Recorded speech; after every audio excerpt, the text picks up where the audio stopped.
He was a very interesting character, and he wrote a lot of different things. I was searching for that to kind of understand, a bit where he comes from.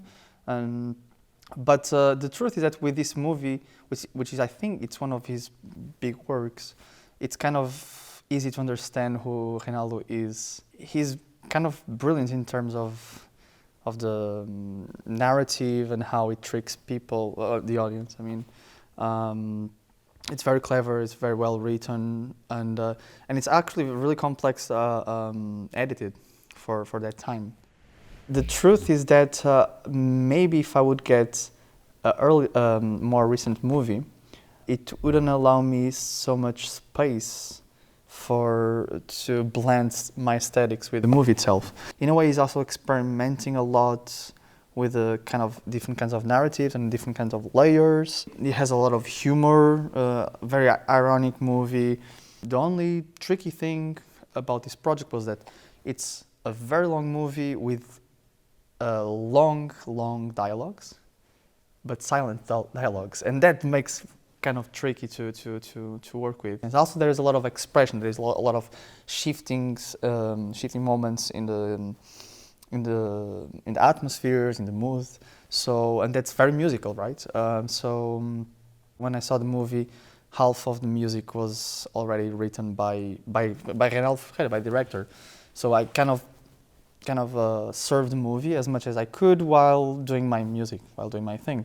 One is trying to follow the narrative as much as possible, and I mean the narrative of the story and the different emotions, different shiftings of emotions.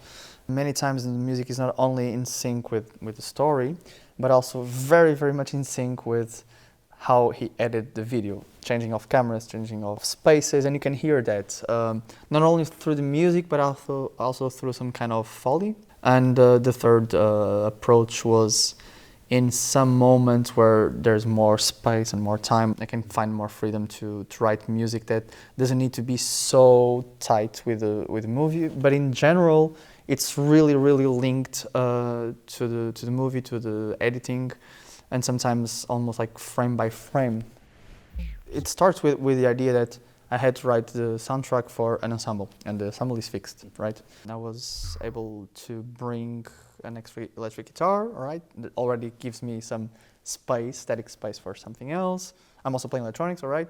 But even within the ensemble is 15 or 16 musicians with a classical contemporary sound, which is okay, but I need more than that. I really wanted to make the whole ensemble very involved, really involved through the whole piece, without the need of them playing their instrument all the time, because that will be, always the same sound color. So I started to search different kinds of sounds that blends not only with electronics, but then also blends with the picture, right? With what's happening. So they are playing a lot of objects that in a way becomes part of the Foley, of the sound of the movie.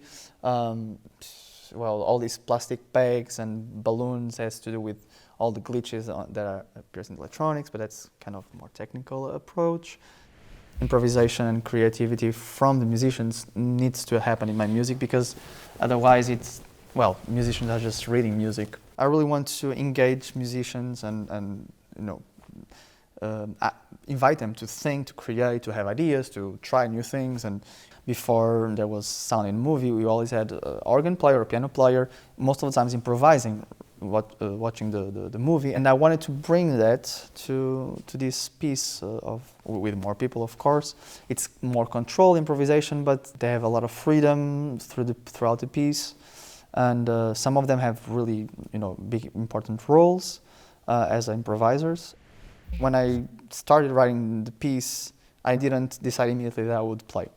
But then I thought it would be kind of boring to be the creator of this 2 hours piece and just watching the movie and watching everybody having fun, and I would be on the audience.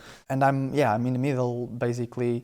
Well, I'm doing a lot of things. I'm playing guitar, I'm playing synthesizer and live electronics. I'm also manipulating the sound of the whole ensemble and interacting with their own ideas. So if someone does something in a specific moment, I can interact with them, which is a very live way of doing music. And the most important thing is it's really funny. You have something also to say as a performer, even if you are mainly composer. I'm mainly composer, I don't play so much. But when I do, I know I have something to say with my music. So I don't play other people's music, but when I play my music, I have something else extra to say and to be part of that.